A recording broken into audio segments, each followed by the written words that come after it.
काम केले आणि पदे आणि कामांची वाटून दिली. अशा या कविता राजाबद्दल बोलताना शब्दही अपुरे पडतात.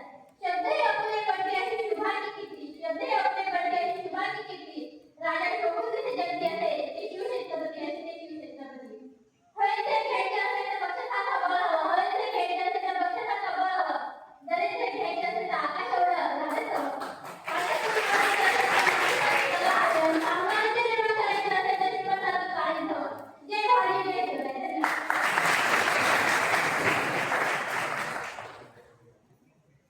खूप छान कौशल्य आहे. यानंतर गोपालच्या प्रशिक्षणार्थी आपल्यासमोर पोवाडा सादर करणार आहे आणि त्यातून आपल्या शौर्याची गाथा आपल्यासमोर